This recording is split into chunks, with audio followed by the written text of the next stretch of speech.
Decoding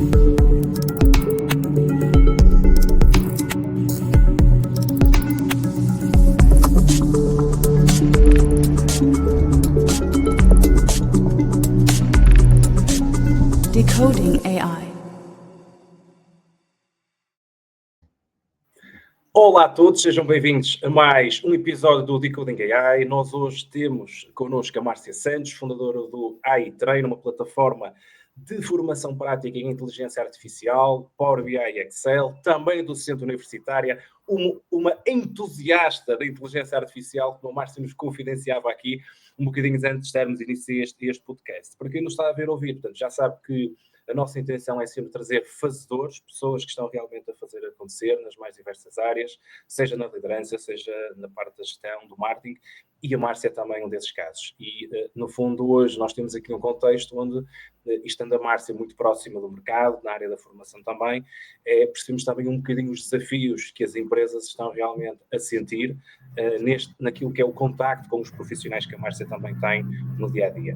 Portanto, dito isto então, Márcia, seja muito bem-vinda e se calhar então, começando aqui um bocadinho pelo início, como é que nasce esta tua paixão no fundo pela tecnologia, também pela inteligência artificial, não é? Portanto, este entusiasmo que tu referias há pouco, e em consequência disso, o que é que te levou também a fundar o AI Treino?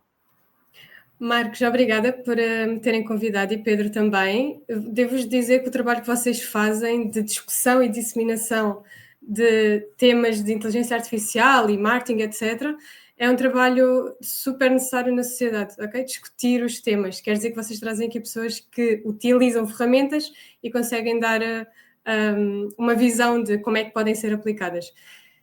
É assim, eu comecei a ser uma entusiasta das tecnologias porque tive uma grande dor. Qual era a minha dor? Eu estava a trabalhar na Deloitte, que é uma consultora, e os meus clientes davam-me ficheiros gigantes, que nem era em Excel, eram ficheiros XML, eram bancos neste caso, imagina, aquele 1 milhão de linhas do nosso amigo Excel não chegava para nada. Então, de repente, eu fui obrigada a encontrar outras ferramentas para abrir o ficheiro, não era trabalhá-lo. E foi aí que eu comecei a perceber que existia o SQL, que existia mais tarde o Power BI.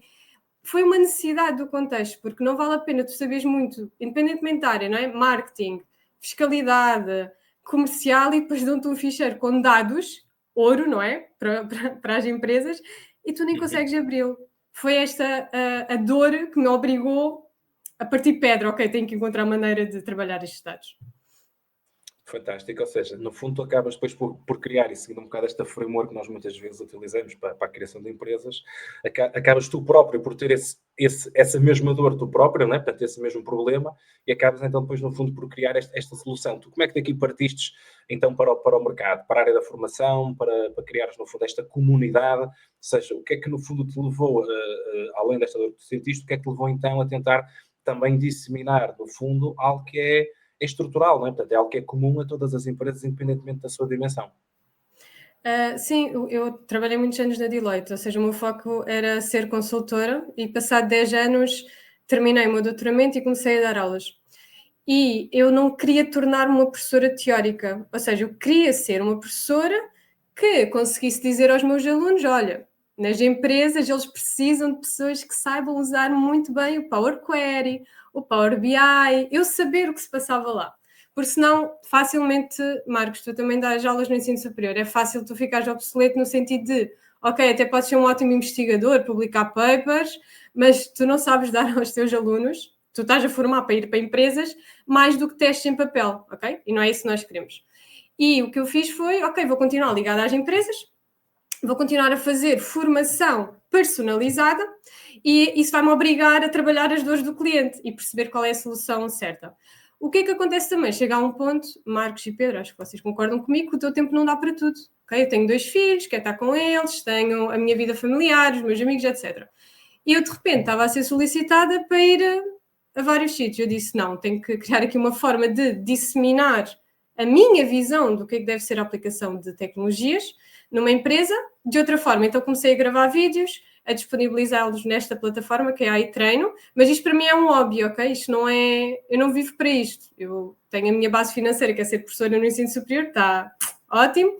E depois faço este hobby no sentido de quero chegar a toda a gente e não quero que ninguém fique para trás. O que é ótimo. Força, Márcio. Não, desculpa. Força, Márcio. Não, Pedro, eu acho que nós vamos reforçar o mesmo, não é? E nós cometemos esta piga também, e era uma conversa, por acaso, estávamos a ter ontem numa meeting com os docentes, que é o próprio perfil de alunos que nós temos tido.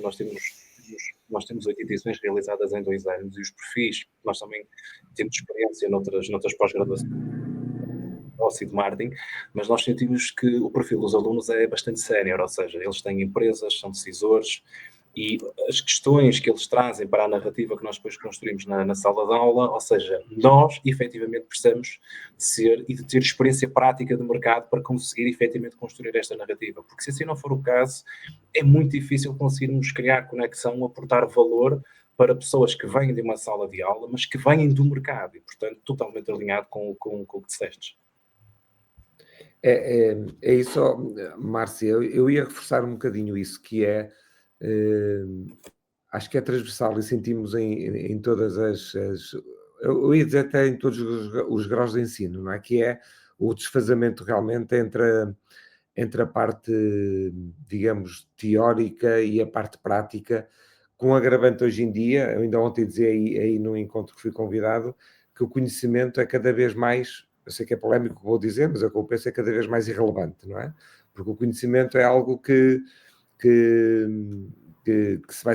vai se tornar uma commodity, e mais interessante é que linguagem é que nós vamos pegar para conseguir trabalhar o conhecimento, diferenciar o conhecimento e torná-lo, digamos, acessível. E realmente, quem está nas organizações, não é? A linguagem é a nossa ferramenta. Não estou a falar na linguagem informática, não é? Estou a falar na nossa linguagem, no nosso sistema de símbolos, seja ele qual for. Claro, começando pela língua, como é óbvio.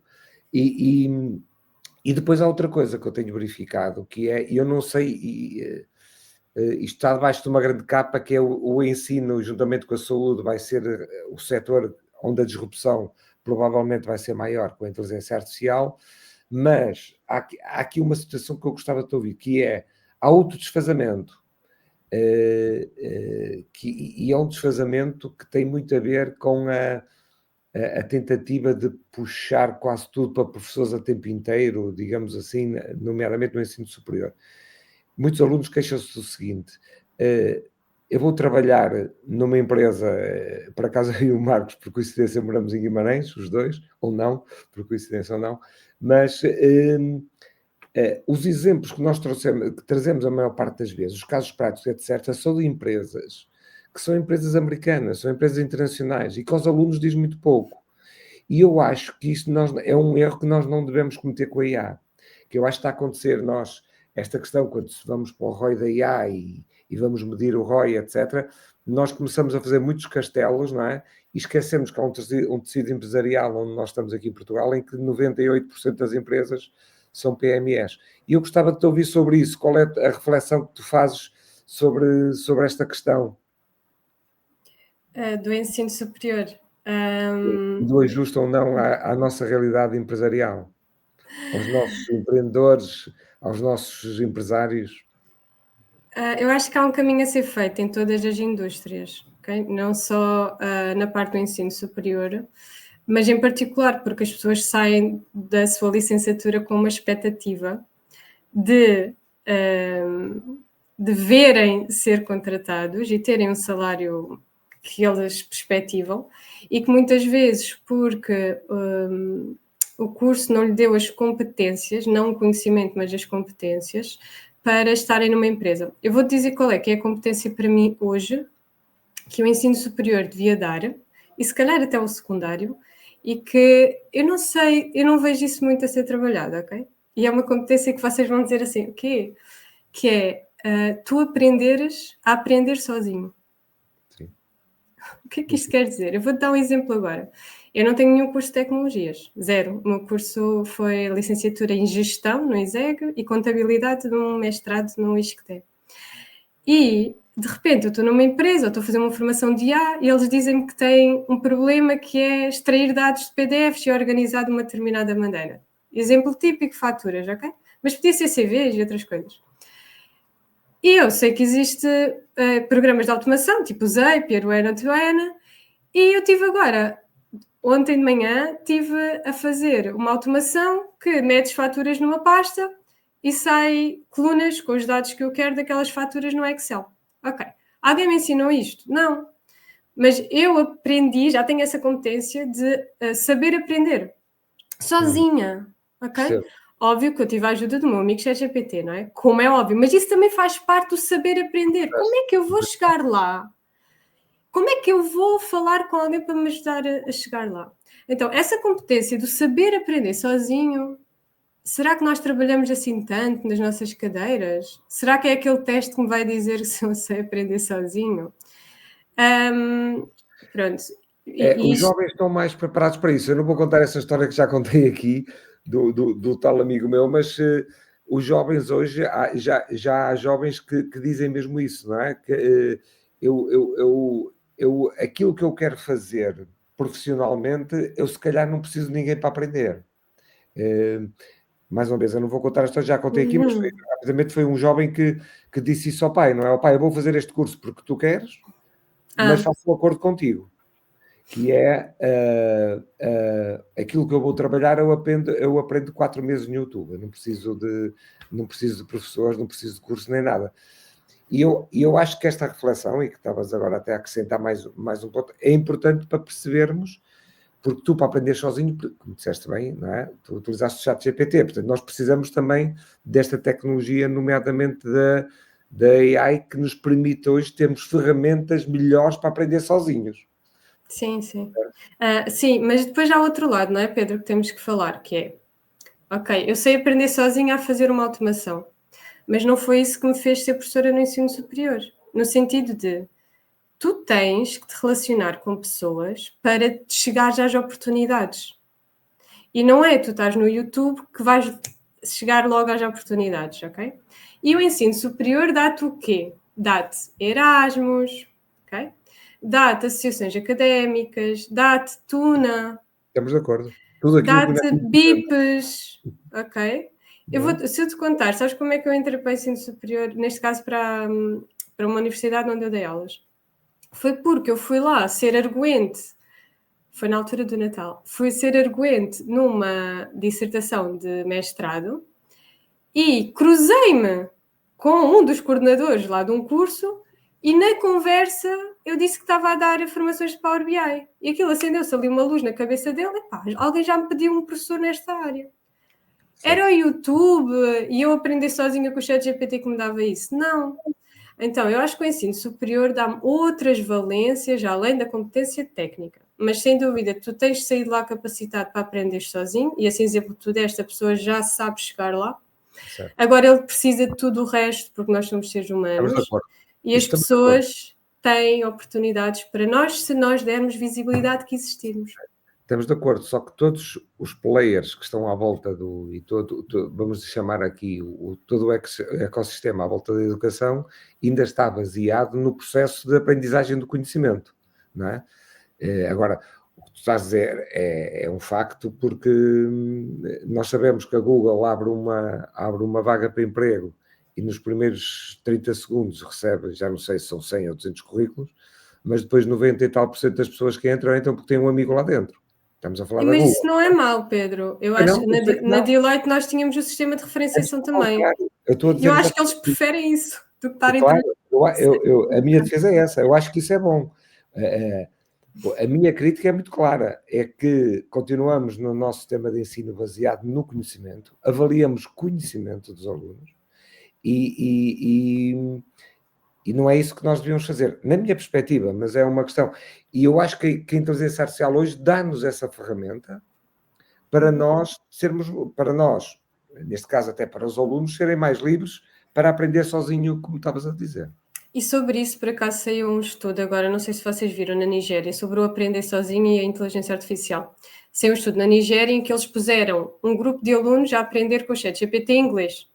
E puseram o ensino tradicional durante 6 semanas, outra turma a aprender também inglês. Quem estava a aprender com o ChatGPT, ensino personalizado, ganhou 2 anos de vantagem de ganho de competências de inglês face à outra turma de ensino tradicional. E outra coisa, falando aqui sobre as mulheres, esse estudo mostrou que o gap entre homens e mulheres, neste caso meninos e meninas, não é? Diminuiu com o uso da inteligência artificial. Ou seja, as mulheres passaram a ter ali uma tecnologia que se havia um gap, não é? E que existe, é real, não é? Esse gap acolmatado, elas têm ali uma oportunidade de ensino diferente. Então, sem dúvida que a IA veio trazer isso. Eu gostava de também refletir aqui num ponto convosco. E o papel do ensino superior também entra aqui, que é... Eu não sei se vocês viram a notícia na segunda-feira sobre a teleperformance que despediu, eu acho que são centenas de funcionários, assim, ok? A minha pergunta é... para falar mais a seguir, que é precisamente a questão dos receios e da substituição dos postos de trabalho. Sim, não sei se foi o tema da IA ou não. O meu ponto é, aquelas pessoas que saem dali, que são quadros, não são júniores, ok? São pessoas com alguma experiência. O ensino superior, não é? Vai ter um papel aí, de certeza. Tem que ter, fazer reskilling, upskilling, o que for. Porque possivelmente aquelas pessoas não vão voltar a fazer, ou provavelmente não vão, exatamente o mesmo trabalho que faziam. E para isso precisam de ter outras valências, adaptar-se a outro ambiente, etc. E aí entra, sem dúvida, a inteligência artificial, com os vários players de ensino superior, do Estado, etc., porque essas pessoas precisam de fazer um reskilling, sem dúvida. Hoje, no dia que estamos a gravar, hoje de manhã foi a Nestlé, não é, que anunciou 16 mil despedimentos na Europa toda, e não se sabe qual é o efeito em Portugal. Em Portugal temos 2 centros grandes, não é? Um aqui perto do Porto, eu acho que é a Vanca, não quero precisar, mas não se sabe, mas são 16 mil pessoas, quer dizer, e eu aí acho que sim, acho que até por aquilo que há bocado disseste, portanto, este rescaling e esta questão das pessoas, de ser mais inclusiva, não é? De ser mais, até chegar a locais, não é? Não é por acaso que esse estudo que eu não conhecia, não é? Vem de onde vem, não é? Num local de difícil acesso para professores, para provavelmente suportes para o ensino, e realmente essa questão democratiza muito mais o conhecimento. E eu acho que isto é uma primeira conclusão que nós podemos tirar já da nossa conversa, é que além de tornar o ensino diferente, além da questão individual, acima de tudo vai democratizar muito o processo de ensino e vai até, digamos, mais uma vez, eu não queria ser chato, mas comoditizar o conhecimento, porque até agora quem tinha possibilidades tinha conhecimento, quem não tinha, não é? E o caso concreto que estavas a contar é evidente. Neste caso a IA é um fator de democratização desse conhecimento. Nivela o jogo, digamos assim. Isso. Um pouco. E se calhar pegando só em 2 pontos e fazendo um pequeno sumário para avançarmos, nós na verdade há bocado falamos do aprender a aprender, não é? E nós temos falado aqui muito da Emis Hassabis, do DeepMind, que refere que essa é exatamente a competência mais necessária nos próximos anos, que é o learn to learn, que é precisamente o aprender a aprender, o que é realmente interessante, o que acabamos também por reforçar aqui. E este ponto relativamente à Nigéria entra também algo que nós temos visto muito também, em como a IA pode de facto se constituir como uma vantagem económica, inclusive dos próprios países, baseada precisamente nesta framework de desenvolvimento de conhecimento. E nós temos países como, por exemplo, os Emirados Árabes Unidos, entre outros, que aquilo que estão a fazer é, por exemplo, permitir o acesso gratuito ao ChatGPT, precisamente para garantir que as pessoas possam efetivamente desenvolver um conjunto de competências que lhes permitam precisamente desenvolverem-se e conseguirem exatamente fazer aquilo que nós agora estávamos a falar com este caso da Nigéria. E realmente é uma ferramenta económica, política, esta tecnologia que nós aqui temos, que pode realmente fazer e que pode realmente ter impacto no mercado. Se calhar, Márcia, pegando agora aqui um bocadinho nesta tua experiência prática com as empresas e com os empresários, para quem nos está a ver ouvir, quais é que, na tua perspectiva, são as tarefas que a IA podem ser utilizadas com IA e que podem fazer já hoje uma diferença imediata? Ou seja, que pequenas vitórias rápidas, quick wins, pode alguém ter que nos está a ver ouvir por utilizar a IA com 2 ou 3 casos de uso que tu tenhas e que normalmente utilizes? Olha, obrigada por essa pergunta, Marcos, porque temos que ser, às vezes, orientar um bocadinho as pessoas, não é? Porque há tanta coisa. Se tu fores ver aqui posts sobre IA, de repente dão-te uma imagem com 100 IAs para tu usares, eu fico assim, mas quem é que vai ver isto? Quem é que vai experimentar isto? Olha, a primeira área que tu tens sempre que endereçar são agentes conversacionais. Pode ser o chatbot que tu metes no site e que responde aos teus clientes. Aquelas... Eu acho que a maioria das perguntas, mais de 50% são perguntas simples, que um chatbot no site vai responder. Outras questões mais complexas não vai ser o ser humano por enquanto. Depois é tu criares esses agentes internos. Para mim, hoje não faz sentido tu teres um departamento de recursos humanos a responder sobre onde é que eu crio uma declaração para entregar no banco porque vou pedir um empréstimo, como é que eu obtenho a lista das formações que já fiz na empresa, como é que eu me inscrevo não sei aonde. Isto não faz sentido. Tem que haver um agente, e quem usa o sistema da Microsoft, o 365, muitas empresas usam. A Microsoft libertou agora o Copilot Chat dentro do 365, ou seja, não é preciso pagar nenhuma licença adicional, tu tens um bocadinho do Copilot. E esse Copilot permite criar agentes dentro do Teams, área segura, e tu podes libertar para determinadas pessoas dentro da empresa ou para a empresa toda. Então, para mim, as empresas já deviam ter um agente conversacional, que é um chatbot, que vai responder a dúvidas de RH, de IT, não sei atualizar o meu programa, não tem que estar uma alminha, haver um ticket sobre isso. Há um manual onde explica isso, tens que ir ao Software Center, clicar ali e outro. Vai haver tickets que são necessários tratar? Vai, mas não hão de ser os que nós tratamos hoje. Então, para mim, essa área é que vai dar produtividade e satisfação do interlocutor, ok? O meu cliente, se receber uma resposta em 2 segundos, se calhar até me vai preferir a minha empresa do que a outra que vai demorar 3 dias a receber a resposta de um e-mail. Portanto, produtividade, satisfação do cliente, para mim, é gerar vendas, ok? Internamente, é gerar satisfação, retenção de pessoal e todo o processo é mais ágil. Portanto, essa área, qualquer empresa devia estar a endereçar neste momento. Depois há outra componente dos relatórios, propostas, atas. Hoje em dia, tu tens de ter um bot dentro das tuas reuniões, seja o Copilot do Teams, seja o MeetGeek, seja o Fireflies, a fazer transcrição, resumo, criar automaticamente depois, com base nos teus templates, seja no Gamma ou noutro qualquer, a ata da reunião, o roadmap, alocação de tarefas. Não é suposto fazer isto. Hoje em dia até o Zoom te dá a possibilidade de teres um avatar na reunião, se tu quiseres. Portanto, essa segunda área, que vem dar também produtividade, porque, sejamos sinceros, quantas reuniões já fomos, de 1 hora, 2 horas, e que não sai nada de lá, porque não há ninguém a sistematizar e organizar aquilo. Ninguém sabe o que ficou para fazer, responsabilidades, etc. Então, para mim, é outra área que eu acho que deve ser trabalhada. Reuniões, gravação e criação depois de outputs com IAs que fazem relatórios, e-mails, for necessário. Eu acho que essas duas seriam as primeiras que eu atacava. Se calhar não vou falar mais porque há outras, muitas mais, e depende do setor também, mas se fizerem isso já vai ser um upgrade.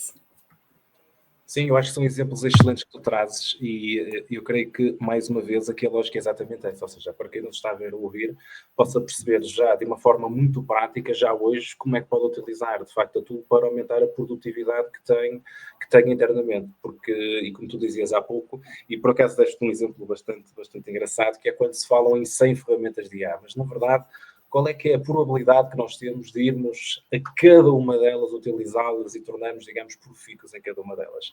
Eu diria que é praticamente nula, não é? Ou seja, e já agora aqui uma questão, tu achas preferível dominar ou ter um conhecimento mais avançado de 3, 4, 5 ferramentas e como é que tu equilibras isto com a experimentação de ferramentas novas? Eu considero que, imagina, se eu fosse um freelancer e quisesse me lançar em IA, ou se fosse uma grande empresa e queria usar isto, eu tinha que atacar um setor que eu sabia que havia muitos players.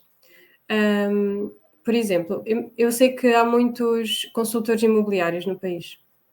Ok. Qualquer vizinho meu parece que se tornou consultor imobiliário. Até tem cartazes e tudo, pronto. Eu sei que se eu criasse um chatbot que fosse ver a base de dados de imóveis, fosse ver as conversas que eu já tive com aquela pessoa, para perceber se, sei lá, tem animais, o que é que ela prefere, etc. Sempre que surgisse um imóvel na minha base de dados, me dissesse, olha, este imóvel faz um match perfeito no cliente A. Eu ia ligar para o cliente A do que ligar para 100 clientes, assim um bocado à toa. Isso para mim, por exemplo, era um critério que é, eu consigo criar uma ferramenta mega simples, ligada às bases de dados que eles querem, mas que a lógica vai ser a mesma, olhar para o perfil do potencial cliente, olhar para os imóveis e dar-me ali um match perfeito. E eu ia te dizer que este chatbot, este agente conversacional, ia ser perfeito para muitos clientes. Então, eu acho que esses 2 critérios são bons, que é simples de montar e dá para escalar rapidamente e eu tenho muitas pessoas que querem usar. Acho que é uma excelente solução e uma excelente resposta, portanto, àquilo que estamos a falar. Se tu tivesses que sumariar aqui as tools que para ti são mais relevantes e que naturalmente depois vai depender da indústria, se alguma indústria tiver mais algum detalhe ou algum problema específico em particular, mas se tu tivesses que dizer, imagina o teu top 5 de tools que faz sentido alguém explorar para resolver problemas concretos do seu negócio, quais é que tu dirias? Olha, o primeiro é o meu amigo ChatGPT, que é meu amigo e é de muita gente, mas eu não me importo de partilhá-lo. No telemóvel, ok? No telemóvel porquê? Porque eu posso ir a falar com ele vai produzir as coisas, fazer as tarefas todas e depois está tudo aqui no meu computador prontinho para eu tratar. Portanto, a primeira seria, sem dúvida, ChatGPT. A segunda, eu diria que é o Gama. O Gama App, porquê? Porque ele faz umas apresentações com base em vários tipos de inputs, pode ser texto, documentos, sites. Ele consegue criar um output super bom, só que aquilo não é uma apresentação só, aquilo pode ser um site, podem ser documentos, que depois tu partilhas com um link, nem tem que ser, nem tem que andar documento de um lado para o outro. Depois, acho que o Zapier, para mim eu tenho usado muito, o Zapier, é uma das ferramentas que eu tenho usado para criar chatbots para fora, chatbots externos. Então, para mim o Zapier, e é gratuito ainda para mais, podes criar 2 chatbots gratuitos para o teu site. Aliás, se vocês forem ao meu site, que é www.ai-treino.com, vocês vão falar com o meu chatbot que vai-vos esclarecer as dúvidas, muitas dúvidas, e aquilo não é fax, não é pergunta-resposta, ele dá-vos uma resposta personalizada, gratuito. Então eu acho que a terceira ferramenta para mim é o Zapier, que tem outra componente, que é a componente da automação. O que é que o Zapier depois faz? Tem a zona dos chatbots, mas depois tem uma zona que é exploratória, que é tu dizeres, agora quero ligar o meu Gmail ou o meu Outlook ao meu chatbot e ele dispara e-mails para os meus clientes. Ou eu quero criar uma automação que agora mantém no Zapier, que é aquela de extrair dados de faturas e aparecer no Excel.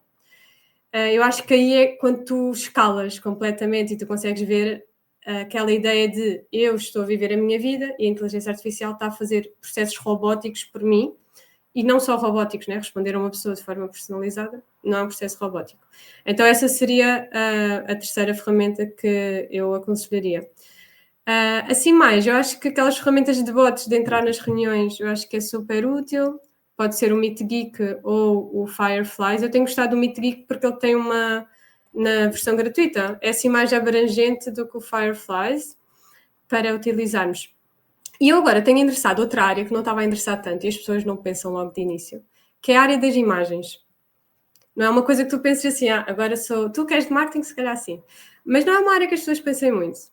E agora estive a experimentar, porque eu estou a construir a minha casa e a minha arquiteta deu-me um daqueles planos que só tem riscos. Eu não consigo perceber qual vai ser a imagem final da minha casa. Então dei ao Gemini Nan Banana e ele criou-me uma imagem 3D só com base naquilo, ok? Dei-lhe a planta da arquiteta que tem riscos. E ele criou a imagem 3D e eu já me consigo entrar naquela casa e perceber onde é que vai estar, como é que vai estar o sofá, as paredes, etc. E fui com um prompt super simples. Se fosse uma arquiteta eu, fazia ali um prompt espetacular e ainda saía uma coisa melhor. Então eu acho que a parte de imagens, as pessoas, não é a primeira coisa que pensam, mas eu acho que é uma área que devem endereçar. Sem dúvida, olha, sem dúvida, são excelentes ferramentas e eu acho que mais uma vez, e foi um dos motivos pelos quais te convidamos precisamente para estar no podcast, foi aquilo que nós entendemos ser muito a tua praticidade na forma como de facto consegues dar exemplos práticos e consegues trazer coisas concretas, e eu acho que isso cria muito valor para a nossa audiência e portanto claramente é uma grande mais-valia. E se calhar olhando precisamente para esta requalificação que nós temos falado dos profissionais, tu que lacunas é que tens sentido um pouco mais nestes profissionais? Achas que é uma questão de mindset, de facto as pessoas não terem essa disponibilidade ou flexibilidade para se adaptarem? É receio, medo de, não, eu tenho este conjunto de competências, não quero lidar com essa parte da tecnologia? Ou seja, que lacunas é que tu vês do ponto de vista de competências, comportamentais ou não, no mercado com as pessoas que fazem com que elas, na verdade, não abracem esta mudança? Até porque, e é uma coisa que acreditamos bastante, é efetivamente isto é uma oportunidade para todas as gerações, portanto, tanto para a geração mais jovem, como há bocado o Pedro dizia, que realmente tem, ou seja, hoje a possibilidade de nós construirmos empresas é muito mais desintermediada. Não tem nada a ver com aquilo como era construir empresas há 10 anos atrás, que é um período recente. E da mesma forma, as gerações que já estão há mais tempo no mercado de trabalho, têm mais experiência, têm também exatamente, por exemplo, Márcia, aquilo que referias agora, a arquiteta tem o vocabulário, tem a experiência, tem a capacidade de iterar de uma forma completamente diferente do que quem não tem essa experiência, que é um jovem que está a entrar no mercado de trabalho. Portanto, em diferentes contextos, mas é uma oportunidade, parece-me, de facto, muito horizontal e transversal a todos. Portanto, dito isto, nas diferentes empresas que tens acompanhado, e se calhar até nos diferentes perfis, desde, imagina, o CEO, o diretor-geral da empresa, até o colaborador da empresa, o que é que tu tens visto? Que lacunas é que tens visto? É mais a nível do mindset, é a nível de outras competências? O que é que tu tens sentido no mercado? Ai, tem sentido. Uma de cada vez, então, uma de cada vez. Olha, eu acho que tens que ver aqui dois lados, que é a empresa. A empresa é onde tu passas a maior parte do teu tempo, ok? Portanto, a empresa tem que dar o trigger também para tu te capacitares. E eu tenho empresas que bloqueiam o ChatGPT. Tenho empresas que bloqueiam o Claude. Eu essa ainda não tenho ouvido. Empresas que bloqueiam o ChatGPT. É verdade. Isso é real, a sério. É real. Não ouvi isso. A sério. Até um ponto em que dizem, vamos experimentar isto do Copilot, parece seguro. Eu, ok. Então, quando estou lá nas empresas, penso assim, então, mas como é que vocês não usam inteligência artificial? E não, imagina, no computador da empresa não posso usar. Depois chego a casa, não é? Faço o trabalho no computador e depois ok, isto ainda é pior. Ou seja, a empresa não tem visibilidade de como é que tu estás a usar IA. A empresa não consegue criar governance de IA. Porquê? Porque nem sabe que as pessoas estão a usar como estão a usar. Até tu nem consegues dizer assim, não, desta forma não usem porque já vimos que isto pode correr mal, porque ninguém usa. Depois tens a componente tua, individual, né? Eu sou uma pessoa e quero usar IA e aprender independentemente dos outros, da empresa, do que for. Essa pessoa tem que ser uma pessoa que goste de aprender, ok? Não pode ser uma pessoa, que a maioria é assim, que... Desculpa, vou só para aqui para o computador carregar. Não pode ser uma pessoa que esteja acomodada. Que a maioria das pessoas são assim, desculpem dizer. A maioria no sentido de... É raro tu encontrares alguém que diga assim, não, eu este ano vou aprender porque quero implementar isto e acho que o meu trabalho está a ser um bocado robótico. Não, se a empresa não me pagar a formação, vou estar a tirar horas do fim de semana para aprender. Nem pensar. Então tu tens esse lado também, tem que haver, a pessoa tem que querer sozinha aprender e às vezes até tem que pagar para aprender. Eu vejo que há pessoas a experimentar. Mas é raro, imagina, eu falo com 20 pessoas, uma está a experimentar, assim de forma que tu aprendes, sabes? Tu estás a falar com a pessoa e estás a aprender coisas. Vocês desculpem, eu ainda fiquei naquela de empresas que coloquem o ChatGPT. Desculpem, eu realmente devo estar numa realidade paralela. Se puderem ajudar ainda a compreender isso. Mas ainda há coisas mais curiosas, até acrescentando, que eu revejo-me no que a Márcia está a dizer, que acontece nas empresas.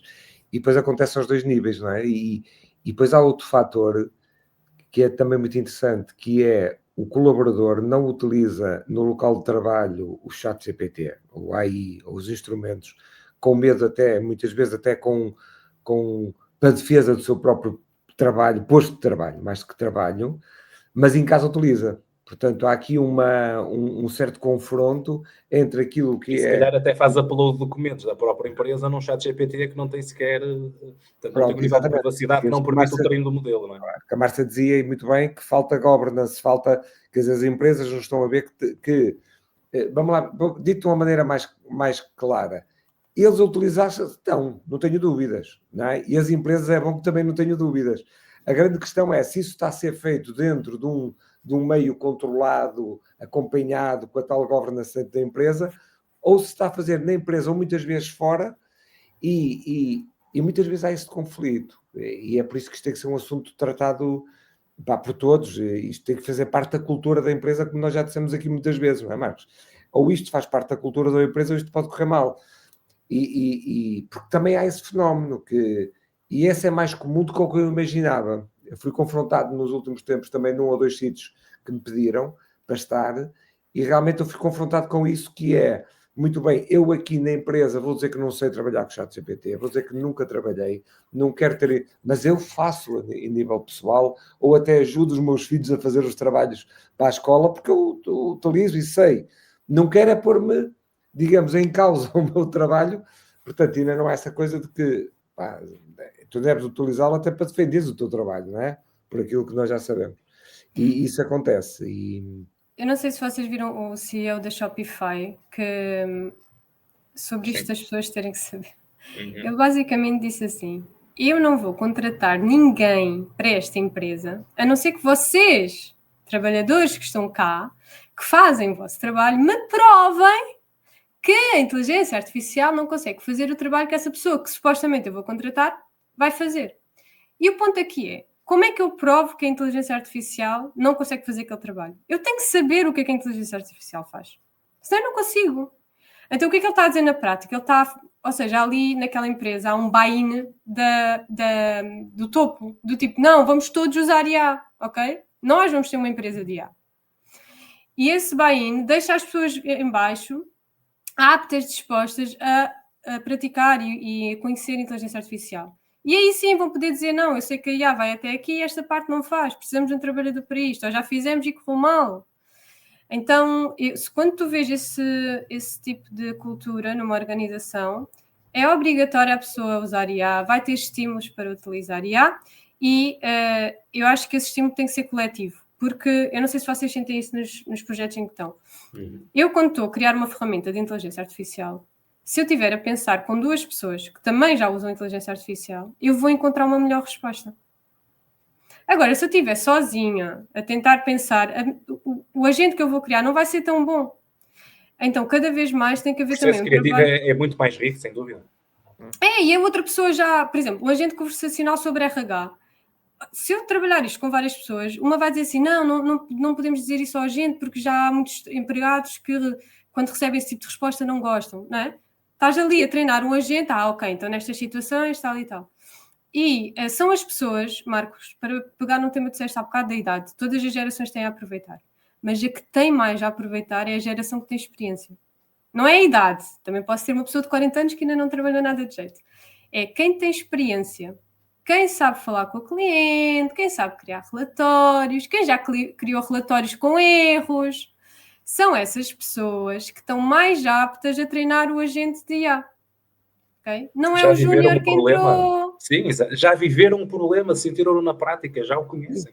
Até porque a experiência é algo que digamos, o nosso conhecimento no limite vem da experiência, não é? A experiência dá-nos as memórias depois, digamos, através do processo de informação, dão-nos o conhecimento. Mas realmente aí traz-nos muita coisa, mas não traz, como a Márcia estava a dizer, não nos traz a experiência. Daí até que o impacto maior que a IA está a ter no desemprego contrariamente ao que se pensava, é muito mais nos mais jovens do que nas pessoas acima dos 40 anos. Porque quem tem mais de 40 anos tem a experiência que pode, ao lidar com a IA, potenciar uma série de questões. Quem é jovem, não é? Sei lá, vamos para a área do direito, não é? Quem sofre mais são os advogados novitos que iam para os estágios, que iam preparar uma série de situações e que neste momento a IA faz isto por eles. É mesmo assim, não é? Agora, aquele indivíduo experiente, que sabe que tem uma testemunha à frente dele, que sabe que tem um cliente à frente dele e sabe ler nas entrelinhas, sabe muitas vezes por intuição o que é que está do outro lado, isso é preciso experiência. E este gap realmente tem prejudicado estas novas gerações. Eu acho que facilmente vai ser ultrapassado, mas é uma convicção pessoal, porque estas gerações depois têm outros tipos de identificação, por exemplo, com a cultura, com o propósito que nós não tínhamos, não é? Para nós a cultura e o propósito era uma coisa esotérica, quer dizer, era uma coisa que vinha nos livros, ou ficava bonito nos sites, mas nós nunca ligamos nada a isso, nunca fizemos esta ligação. E eu acho que esta geração jovem, para eles isso é importante, não é?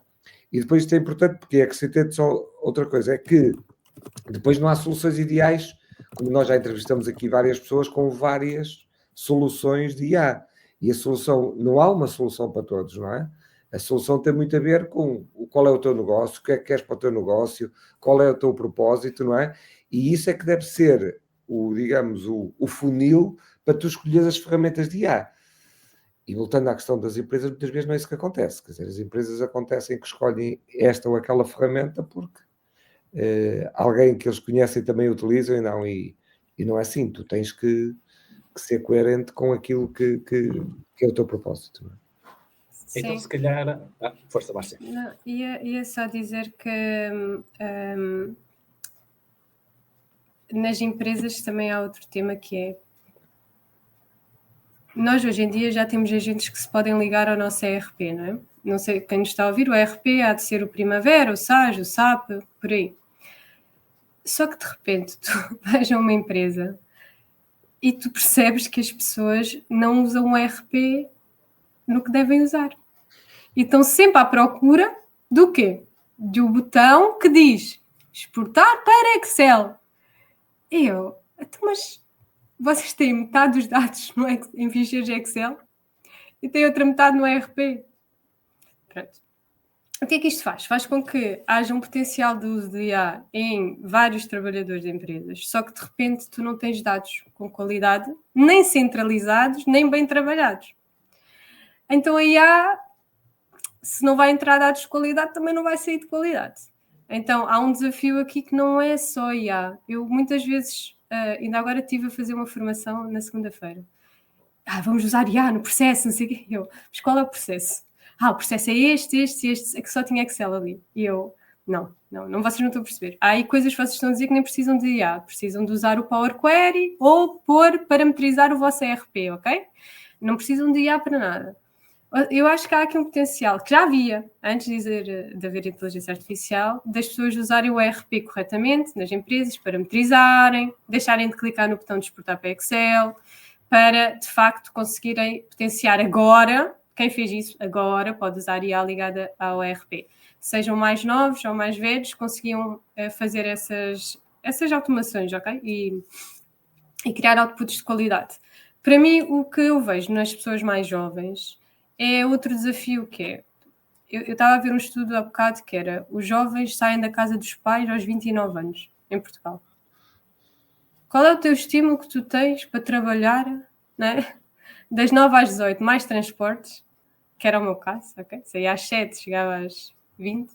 Se tu tens ali casa dos pais, comida, etc. Eu não estou a dizer que é a realidade de toda a gente, mas o estudo diz que é 29 anos a média. Quer dizer que há pessoas que saem mais tarde e outras que saem mais cedo. Não é? Qual é o estímulo? E eu, acho que foi em maio, tive um jantar de ex-colegas da consultora onde eu estava. E eles disseram assim, Márcia, tu que trabalhas com os jovens aí no ensino superior, explica-me, não entendo. Eu contratei passado 6 meses foi-se embora. Outro que assinou um contrato e não apareceu. Não querendo aqui estereotipar essa geração, ok? Pronto, só os dados sai da casa dos pais aos 29 todos nós já passamos por processos de recrutamento onde tivemos pessoas com esse perfil, com uma idade mais jovem, sim. Eu disse-lhe assim, olha, há aqui 2 coisas. Uma que vocês não controlam, e essa não conseguem controlar, que é se os pais dão casa, comida, e dizem, não, fica cá em casa, que a mãe trata de tudo e o pai também. Mas já há outra parte que tu consegues controlar, que eu acho que também toca naquilo da cultura, Pedro, mas já há outro tema. Eu disse-lhes assim, mas o que é que vocês metem eles a fazer? Então, tem que lançar faturas, tem que ver os contratos, tem lá os dossiês, e eu... Essa parte tu controlas da empresa. Tu não vais pôr nem jovem nem menos jovem, mas os menos jovens estão mais habituados a isso. Um jovem a lamber papel. É isso o dia todo. Caramba. Eu não estou a dizer que a pessoa não tenha que perceber a base, não é? O que é um débito, um crédito, pensando na contabilidade. Mas tu tens que obrigar a pessoa 6 meses a lançar a mesma faturas e faturas para ela perceber isso. Ou seja, há uma parte nesta geração que nós controlamos, que é não dar trabalhos robóticos, que já não devia ser para a anterior. Isso tu controlas. O resto da casa dos pais, etc., a gente não vai controlar. Mas, como o Pedro disse, criarmos uma cultura de estímulo e não darmos trabalho robótico, eu acho que as gerações mais atuais vão estar mais predispostas a querer endereçar o horário das 9 às 18. Fantástico.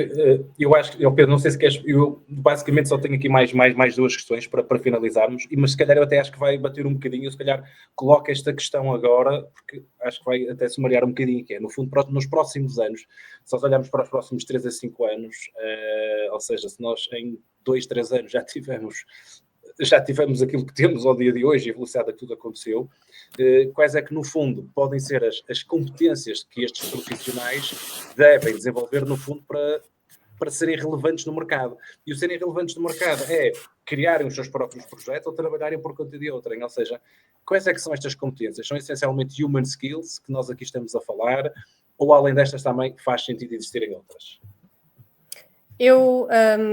Não sei se vocês viram, mas a OpenAI vai lançar uma plataforma de recrutamento só para profissionais de inteligência artificial. É tipo um LinkedIn, mas só para inteligência artificial. Porque neste momento, se eu vos dissesse assim, Marcos e Pedro, encontrem-me 5 pessoas para fazer automações no Zapier. Certo. Ia demorar, ok? Claro, agora, Márcia, deixa-me só fazer um parênteses rápido para fechar. Por acaso, uma das coisas que eu tenho visto, e eu estou iniciado, nós temos agora aqui Pegas a iniciar também, e por acaso era uma questão que eu tinha visto, que é das novas, entre aspas, profissões, que é, por exemplo, nós agora começamos a ver empresas a pedirem Vibe Marketeers, a propósito do Vibe Coding, ou seja, pessoas que no fundo têm esta flexibilidade, capacidade de adaptação para, ou seja, o foco delas é resolver os problemas da empresa, tanto pode ser na área da contabilidade, dos recursos humanos, na área de vendas, e, ou seja, pedir no fundo pessoas que não só têm estas competências, mas que essencialmente têm um mindset de resolução de problemas. Fecha parênteses. Exato, sim, isso também. Mas na realidade, pronto, o que é que a OpenAI percebeu? Há empresas que querem profissionais de IA que não existem. Que não existe a plataforma, para conseguirmos encontrar-nos. O que é que essa plataforma vai ter? Vai ter que ter profissionais certificados em IA, ok? Nomeadamente o ChatGPT, porque a OpenAI é a dona do ChatGPT. Então, o que é que eu faria, né, se eu, sei lá, fui despedida, ou eu quero endereçar a IA, quero estar up-to-date para futuros empregos e mesmo na minha empresa. Eu tenho que fazer cursos de inteligência artificial práticos, ok? Não teóricos para ensinar o que é um LLM, etc.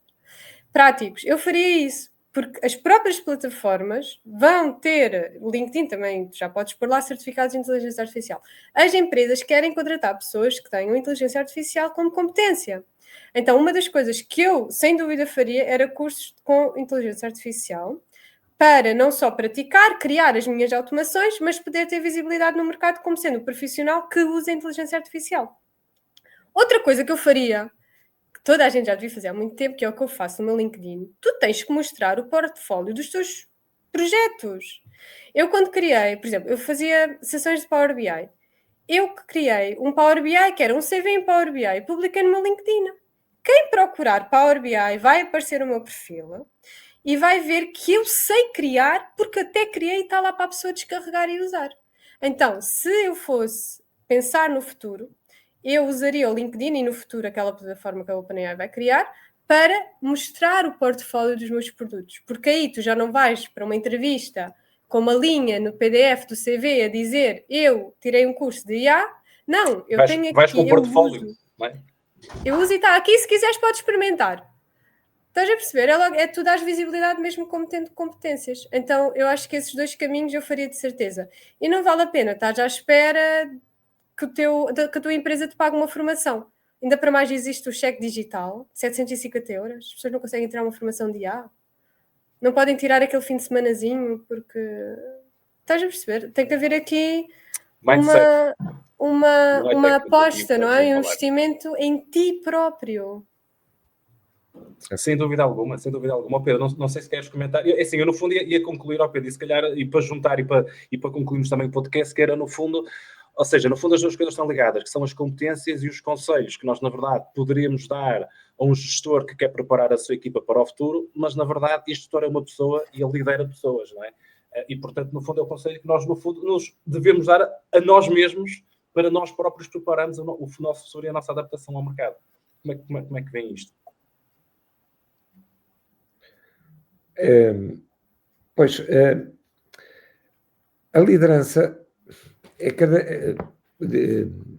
eu diria que há 3 pilares hoje importantes. Nós falamos aqui na questão da cultura, dos jovens se identificar mais com o propósito, não é? E uma coisa que eu acho, nomeadamente, não vocês, mais as pessoas da minha geração, interiorizar de vez que há uma relação entre propósito e desempenho, que é uma coisa que sempre esteve afastado.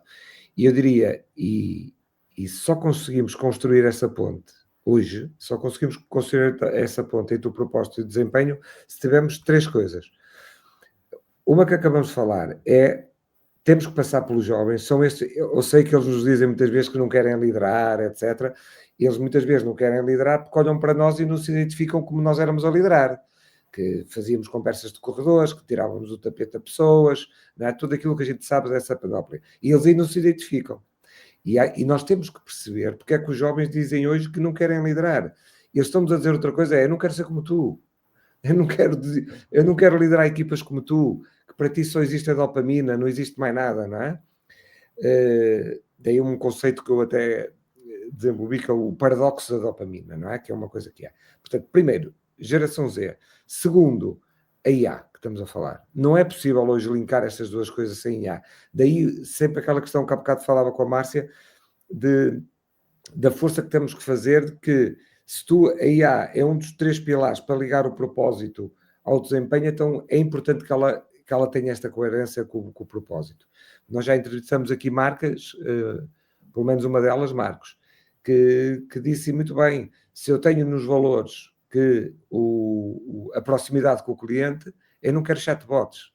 Eu vou atender os clientes, quer dizer, o ser humano atende os clientes, e depois dele atendimento para trás é tudo algoritmos, é tudo IA, portanto, e até ao contrário da corrente. Mas eles têm um sentido, é o sentido de fazer este elo que eu estava a falar. E depois o terceiro é a liderança. Portanto, é precisamente fazermos isto, as lideranças, e ontem dizer uma coisa que é, se é verdade que a estratégia hoje dura muito pouco tempo, então também é natural que aquilo que nós andamos a dizer, que são lideranças muitas vezes variam também conforme os projetos. Mas nós dizemos isso um bocado de uma maneira um bocado teórica, não é? Mas eu hoje acho que isso pode ser consubstanciado, que é, e esta geração é ideal para isso, que é, então, se a estratégia muda muito rapidamente, provavelmente, quando ela muda, temos pessoas com outros perfis para lidar esse processo novo. E daqui, se calhar, a 3 meses ou outro. Portanto, termos equipas que tenham essa capacidade, digamos, de ter pessoas que coordenam e são coordenadas conforme o momento em que nós estamos. Se nós conseguimos estes 3 pilares, portanto, a IA como cultura organizacional, convencer a geração Z, porque eles são os mais preparados para isto, e depois mudarmos o nosso estilo de liderança,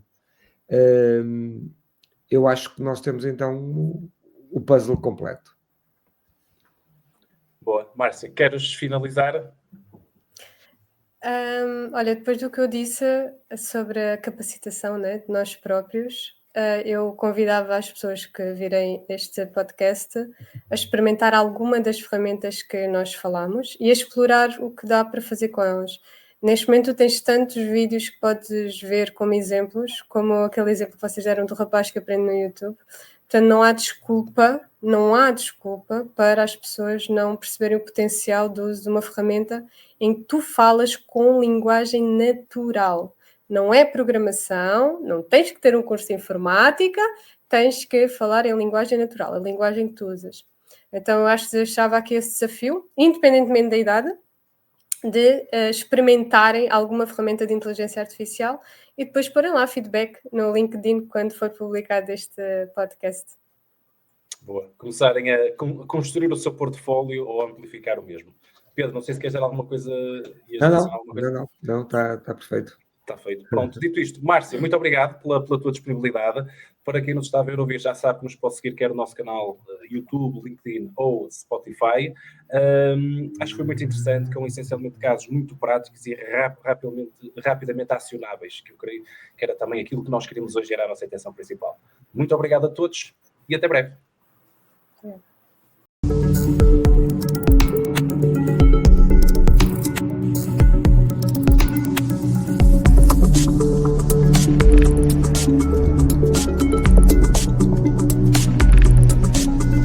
Decoding AI.